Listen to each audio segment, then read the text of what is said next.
Pablo Torre, Justin Tinsley, Emily Kaplan, Mina Kimes, Geno Smith versus Brock Purdy for the NFC West crown tonight. Wow.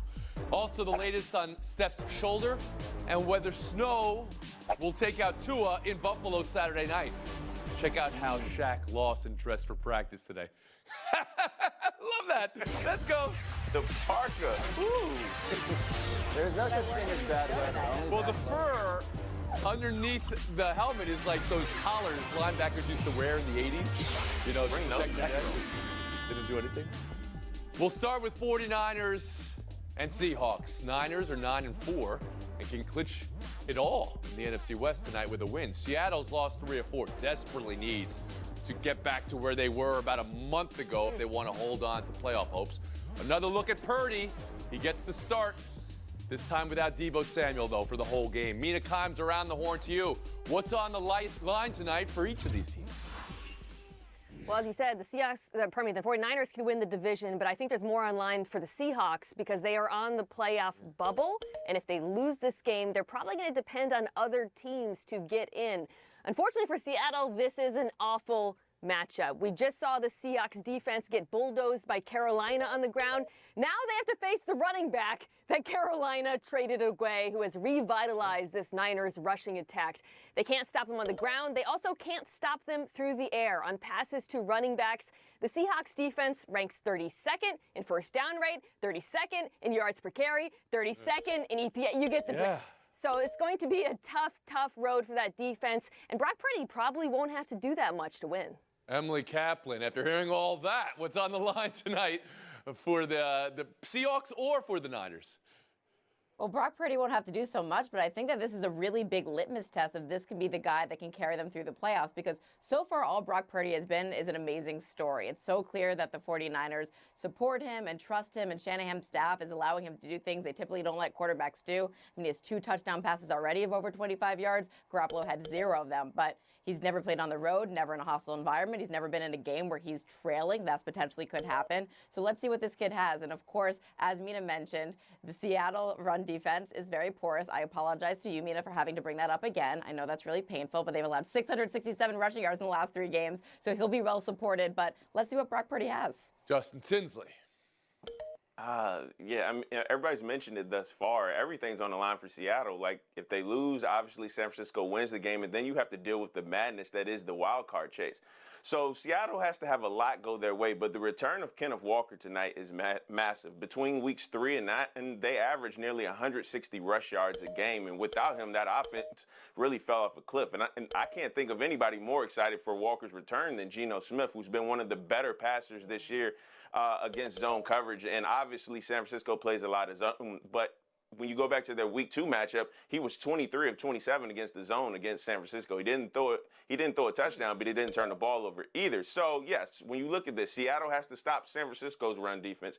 They have to stop San Francisco's defense from actually putting up points, and they got to get their offense back in order. But desperation breeds chaos, and we still have to remember this from Justin Tinsley.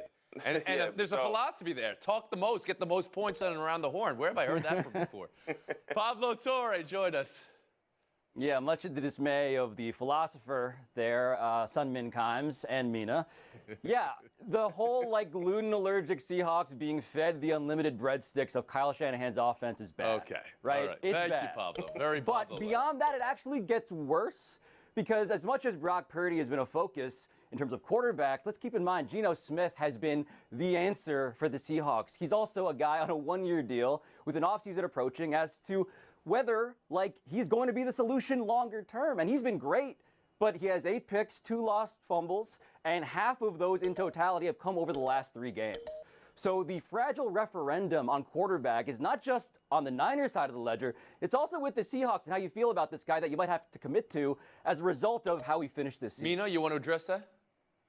Yeah, there is a lot on the line for Geno Smith, but he's also not why the Seahawks have lost games. Even one of the interceptions last week, by the way, he thought he had a free play, should have been called, but he's been totally unsupported by the lackluster run game Justin talked about.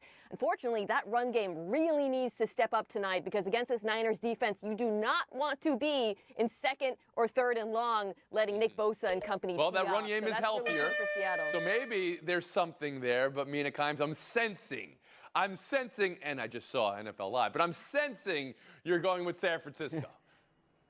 I am. I lean San Francisco. Emily Kaplan. It's going to be a pretty good win for Brock Purdy. We said we're going to stop doing that, but you weren't on the show all loud. Tinsley. I wasn't. Seattle is best in the league in primetime games under Pete Carroll. I'm going Seattle. And Torre. Yeah, give me the Niners, please. Mina, I always want to ask you Limited how you rest. get so fast from there to here. It's an incredible sleight of hand you do. We'll move on. Pacers 125, Golden State 119, but it's not about the score, it's about Steph Curry. Here's the play. Goes in for the strip, immediately comes away grabbing his left shoulder. Today, MRI. So the loss, the 14-15 record, the 10 seed through a third of the season, and now Curry in distress. Pablo, does the season seem to be spinning out of control for the champs? Well, it does right now because Steph Curry is the entire reason I am clinging to my take that the Warriors are going to be in the NBA Finals. Steph Curry, Tony, to be very clear about this, is having one of the greatest seasons of his life, which says a lot, right? Better than 50, 40, 90. And in fact, offensively, when he's on the floor, these Warriors are the most efficient offense of the last quarter century. When he is off the floor, this offense becomes the process Sixers, who I love, to be clear. But they were 10-72. Right? Less than 100 points per 100 possessions is what happens when Steph Curry is gone. And so for as many problems as they have, Steph being the sun of the solar system is the reason why I believe, and if he's hurting, he's the reason I don't. Justin Tinsley. You know, we always want to believe that this team can flip a switch, but eventually the power runs out. We just don't know, like, which season it's going to be. 30 games into the season, the record is what it is. They're 2-13 on the road to start the season. That's the worst since the 02-03 Lakers. And the truth is, if you can't win on the road, you are not a good team. So you want to look at these young guys like a Jordan Poole, Andrew Wiggins when he comes back from injury. They were supposed to be the guys that could carry the load for the older guys like Steph. And as Pablo just mentioned, the Warriors with Steph on the court and without him on the court, they're night and day. There's a 20-point drop off in net offensive rating, and obviously a three-point But shooting specifically takes a dip that, off. So they've had him on the floor. He's had a great year. They are the 10 seed. Emily Kaplan, where are you on concern for the Warriors? Well, what we keep hearing is that they have a championship hangover. And as someone with absolutely zero experience with hangovers in their life, I have heard, rumor has it, that they do go away. So they remind me a lot of Tampa Bay Lightning in the sport that I cover. And after some of their long runs and championships years, it has been a slow start for them because of injuries, because of coasting a bit. But veteran teams know how to ramp it up when it matters most, and they just need to get into the playoffs and they'll be okay. So you believe that line? Two reasons. Okay. Yeah, I really do. And there's two reasons I do feel okay about the Golden State Warriors. One, the last time Steph Curry was out for an extended period of time, Jordan Poole balled out. He was first in the NBA in threes in last March and April. And since then, he's been paid, so this could be his moment. And the other reason is if they look at the big picture, this could force their hand. They have so many young guys that have been up and down and figuring out where to go in the rotation. Now they're forced to play them and see, do they have a long-term fit in this organization or do they have to move for them? So organizationally, this might not be the worst thing. Slightly more optimistic Kaplan is. And how about you, Mina Kimes? I am slightly more pessimistic. Of course, you guys are aware of how much Steph is carrying this team. The numbers tell the story. But all you had to do was watch the game last night. Before he got injured, he had nearly half of his team's points. When he went out, the half-court offense evaporated, as it typically does when he is not on the court. And Jordan Poole, who, Emily, you're right, was great. He emerged when Steph hurt his foot last year. He went 8 for 22 with 4 turnovers. The problem with this team is the margin for error is so small. So to lose Steph Curry for any extent of time, especially a long one, would be disastrous. All right, back in. Yeah, and look, the cure for hangovers, as Emily well knows, or should know, is a good bagel. Draymond Green's trying to give him that, Tony. He had 1 point. He had a single, he had more technical fouls I see what you did there. in that game. Yeah. So, yeah. And tossed from the game a day after having a fan toss from the game. Emily, last word. Bacon, egg, and cheese, I've heard, is actually the best on an everything. So you are optimistic. Everyone else pessimistic. Here, I'll just put this out there. I'm not one to criticize anyone for having some fun with a video. Once the karmic energy changed when Steph Curry put out a doctored video of hitting the full court shots, to me, everything got a little bit weird for the Warriors. Yeah, a literal deep fake. By herself. Oh, it's been weird for them this year. He doesn't need to fake it. He's the greatest shooter ever. We already know. If he hit 2, that's good enough for me. Bills is Saturday night. The forecast, 7 inches of snow possible. It's lake effect. It could be anything. Dolphins are leaving 77-degree temperature to play in it. Miami's cold streak gets a cold streak with the division on the line. Tua Tagovailoa, Hawaii native, Alabama College, of course, has been asked questions all week about whether he's even seen snow in his life. Like it's kryptonite of some kind. Yes, he has. His cold weather record not good. Small sample. I'll see who's got that information for big points on this show. Also, Mike McDaniel wearing an I Wish It Was Colder shirt to practice this week. No, you don't. Mina Kimes, you're shaking your head no already. Buy or sell the snow, preemptively ruining Tua and Miami's chances this week in Buffalo. Okay. Look, I am buying that this is a big problem. Tua said it snows in Alabama. It doesn't Buffalo snow in Alabama. This is a team that in Los Angeles got roasted for using bench heaters on the sidelines. Look, I wear a winter coat in Los Angeles. I'm a huge baby, but that does not bode well for this weekend, especially given that, as I'm sure you've heard, Tua has struggled in the NFL in cold weather. QBR of 14, sub 50 degrees, and this is going to be a lot worse. Emily Kaplan. Yeah, speaking of babies, I'm pretty sure McDaniel was wearing a long sleeve shirt under that I Wish It Was Colder shirt. So just get the messaging straight, Coach. Just get the messaging straight. I feel bad for Tua because he is the most scrutinized quarterback, and so he's forced to have that sassy line like, oh, it snows in Alabama, and that just gives fodder to the trolls because it snowed 7 inches in Alabama all of last year. But as Mina said, he is 0 for 3 with a 52 completion percentage in his 3 games in under 45-degree weather. The truth is the Bills are better prepared for this. Tinsley. Yeah, Michael Irvin once had a classic tweet that says, when we played in that cold, we was cold, with a period on the end of it. So look, this is Miami, baby. Look, this is 24 degrees at kickoff in Buffalo. You already said 7 inches of snow. That is honestly going to impact the game, and how could it not? Buffalo's beat their last 3 opponents in sub-freezing temperatures. And look, if you're Mike McDaniel, don't go spitting into the wind because you spitting that Buffalo wind, it's going to come back as an icicle. All right, so that's 3 now, believing the Dolphins and Tua are preemptively done just going into this game because of the forecast. Pablo, you there? Okay, I would like to plagiarize, Tony, my friend Bill Barnwell, who I asked this question. I wanted the analytic perspective on this, and what he pointed out was that in the 21st century, yes, the Patriots are 7-0 in sub-zero December games on the road, which would seem to speak to like, oh, cold weather teams being generally good. But you know who has the second most wins over that same span? The Miami Dolphins. So the notion that, okay, warm weather teams are going to struggle in cold, in December on the road, it's just not really there. Now, maybe Tua has a fatal flaw, but I'm willing to think that the actual defenses he's playing against maybe are a bigger reason than the actual temperatures he's playing. Well, let's talk specifically about the offensive scheme Miami has and how that might translate in the weather. But I apologize, Mina Kimes, if I put words in your mouth. Are you believing Miami has a chance in this game? Well, I mean, I don't think their chances are ruined. I'm just saying, I think that the odds are against them. I am pipping Buffalo. First, I'd like to say, if you gave Bill Barnwell all of the points he deserves for the takes Pablo Torre has given and stolen from on the show, it would probably be more points than I expect to be scored. I see what you're. Wait a second, Mina. Let's stay on point here. The way the offense works, Mike McDaniel's offense, and being in poor weather, even take Tua out of it a little bit. The idea, the passing game like that.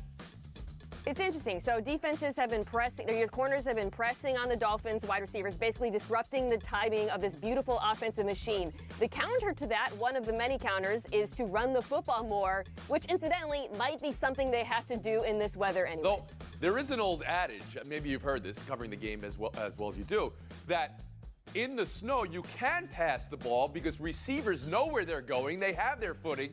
I mean, I think we saw the Patriots win a game once 59-0 in the snow, and Brady was just chucking the ball down. So there could be some value in. No, you're not buying it. Well, I mean, yeah, if Tom Brady is playing for the Dolphins, I might change my opinion. We'll move on. Buy or sell too. Bowl season.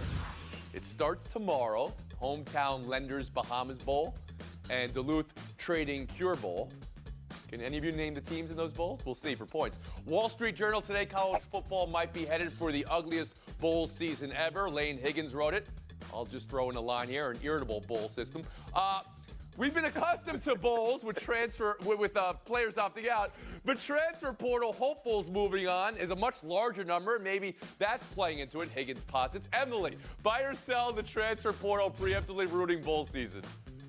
It's not just the transfer portal, so I sell that. It's just the transactional and transient nature of college football in general. I mean, think of a school like Purdue, how long they would have waited for being a relevant bowl game against a team like LSU. Their coach bolts for a better job, and then their top 4 players opt out, and then Drew Brees has to come in to save the day. I'll just leave that there. Okay, but you're selling the idea that the transfer portal is going It's not just to muck the up the bowl portal. season this year. Tinsley, how about you? Yeah, I'll buy it, but the business model of college football was always flawed. So this isn't all that surprising to me. We've seen coaches leave before bowl games, but now I do wonder, will these sponsors to these bowl games start trying to give kids incentives to at least stay for the bowl game, and not PS5s? I'm talking like an actual financial piece of the pie. So that's what I'm most interested to see moving forward in all this. Pablo Torre. So my opinion on the transfer portal is kind of like my opinion on the mute button on this show. It's very annoying to have to survive that, to deal with it if you're actually in the game. But if you're at home, like, it's fun to watch still. The bowl season, Tony, is for degenerate gamblers and people who love mayonnaise, okay? That's why we're watching these random games. It's very hard to manage all of these transfers, And Cheez-Its, but it's not really as why like most of sponsoring America two bowls at this point. is watching. I hear what you're saying, but the idea that players are now leaving with a frequency that is much greater than just the NFL pro prospect, Mina Kimes. Yeah, I mean, they're right. The games are bad. I have not seen bowls this ugly since my haircut in first grade. On the other hand, I don't care. I don't care. If you want them to play, pay them to stay. It's as simple as that. Does anybody know any of the teams playing in the bowls I just referenced for points? Anybody? Just tell me, who's it? Maryland, NC State in the Mayonnaise Bowl and Duke's Mayo We're not Bowl. talking That's about them. that. I'm talking about the bowls. that's already- He's just a Mayo fan. No? was Okay, on the fine. screen. We'll move on. Buy or sell 3, an Argentina-France World Cup final. Messi and Mbappe playing out here as a dream in a dream. Incept us, Pablo. Who you buying as a favorite? What are you watching for specifically? I'm buying that this is a potential nightmare for Leo Messi, Tony. Mbappe, yes, may come and be the guy who is actually the greatest of all time if he beats Messi in this final. But the other name, the shadow cast all over this, of course, is Diego Maradona. Like, this is a larger conversation about what Messi means to his home country, and that is absolutely still up in the air. Mina Kimes. Look, we talk about Mbappe and Messi a lot. I would argue that the most important player is actually Antoine Griezmann for France, who has 21 chances created in this tournament. He is why I am betting on this team. He is the force behind that beautiful offense. Kaplan. I'm selling the Mbappe versus Messi storyline, which would be ad nauseum because these are the 2 deepest teams. But what I'm buying is that the real story is, does Benzema come in and play? The Ballon d'Or winner could come and play in the finals. And then do you sit Olivier Giroud, who's had such a great tournament? That's the storyline to watch. Yeah, unlike Emily, I'm actually buying the Mbappe-Messi storyline. You can't ask for much more than this, especially with Messi. This is his 5th World Cup. He says it's his last. And can you imagine him ending his career without the pinnacle achievement, which would be the World Cup? Yeah, I mean, that's the storyline. Kaplan, you want to add one thing? Yeah, I would like to add one thing. Shout out to UAB in Miami, Ohio in the whatever bowl that you just said, because I can't even remember, but they're playing. The Bahamas Bowl. Thank you. Yes, Sure. in Duluth is Troy. Enjoy the game, guys. Texas San Antonio. In the Did somebody? Bahamas. All right, I'm going to allow that. I'm going to allow that because you got to it. Kimes and Torre. Coincidentally, Clemmy, Justin Tinsley's grandma's favorite 2 panelists, Kimes and Torre, didn't make Showdown, but her grandson did. What does she feel about that? The star of our special, boy. Clemmy. We'll be back. Showdown. It's a no fun league. If you're going to change a rule mid-season, don't do it because the kicker figured out a way to exploit the system. Figure out a way to, I don't know, like protect defensive players. Yeah, it's absolutely foul. You can't say it's okay and then in the middle of the season say it's not. That's one of the worst characteristics a person can have. You can't make the rules up as you go along. I see what you did there, Tinsley. I like what you're doing. All right, I'll reward that. We'll move on. Showdown 2, Pistons 141, Hornets 134. Here's Charlotte coach Steve Clifford after the loss. You don't even have to ask questions. Until Until we care about something besides how many points we score, we're not going to win much. And if you're going to try to play like that, you better have like 5 all-stars. We don't have that kind of talent. Justin, fair or foul to call out your team like that? It's fair because he sounded like a Charlie Brown teacher and all this. The only word I heard is Wembanyama. That's all I heard. It's tanking at its best. You're telling people you're not tanking, but you're actually tanking. Emily Kaplan. I think he got some Harry Potter truth serum because this is how coaches would actually speak. Just like if I got that truth serum, I would admit, yes, I did help with that UAB Miami, Ohio answer. And no, I did not realize that pretty good was canceled. Okay, all right. A point for that. But Steve Clifford wants to win the games. He's not tanking for Wembanyama.